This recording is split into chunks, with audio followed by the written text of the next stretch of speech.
menurutmu sikap apa yang Ibu anggap penting bagi siswa untuk dimiliki dalam proses belajar? Siswa, kalau dari siswa menurutku ya intinya jangan jangan ragu karena kan biasanya aku nggak bisa, susah gitu. Itu saya tekankan ke anak-anak, buang pikiran negatif, kita buka pikiran kita, ya kan? Buka pikiran kita, positif thinking. Itu saya tanyakan ke anak-anak, saya mau belajar dalam kegiatan saya di sekolah. Saya di sekolah itu semua dalam proses belajar ya. Jadi kalau apa namanya belajar ya, ilmu itu insya Allah semua pasti ada manfaatnya. Enggak hanya sekarang nanti kita apa ini buat apa? Ya, siapa tahu kedepannya pasti ada manfaatnya. Namanya belajar pasti bermanfaat dan kita bisa memiliki diri yang lebih baik lagi karena kita lebih berilmu kan.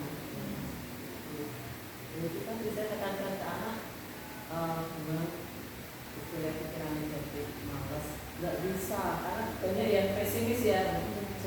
Misalnya nulis gitu, aku nggak bisa tuh, susah, sulit gitu, banyak yang seperti itu. Tapi saya pelan-pelan motivasi, ya kita mencoba dengan pikirannya kita selalu positif thinking gitu, tekan kata seperti itu. Apa yang dilakukan untuk membuat proses pembelajaran lebih menarik dan lebih efektif? Ya, seperti tadi ya, saya melihat minatnya anak ya, dari belajar seperti apa, minatnya kemana, dan itu sudah saya ikuti dan saya melihat juga dengan ini tren-tren perkembangan zaman anak-anak sekarang seperti apa, dan itu biasanya saya selipkan pembelajarannya di situ. Apa pesan yang Ibu sampaikan kepada siswa dan orang tua tentang pentingnya sikap dan proses belajar? Ini dengan orang tua ya. Saya juga menekankan kalau saya di sini mendampingikan hanya sebentar.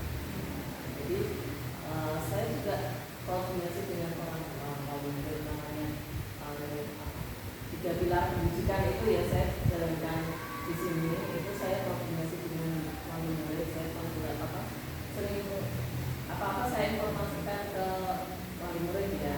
Jadi pembelajaran anak ini sedang belajar ini, belajar apa itu tujuannya seperti apa, itu wali murid juga tahu. Jadi nanti pembelajarannya nggak hanya di kelas aja, berkelanjutan di rumah pun juga dibiasakan seperti itu. Misalnya anak dikasih tanggung jawab tadi, misalnya kita belajar dari kalau masalah hubungan ya, bisa kan di rumah nanti sama ibunya dia menata tanahnya, dikasih tanggung jawab apa, terus misalnya ibunya kerjasama dengan orang tua. Jadi pembelajaran tidak hanya berhenti di dalam kelas, kalau saya kerjasama dengan orang tua. Jadi orang tua bagaimana anak belajarnya sudah pernah. Baik Bu,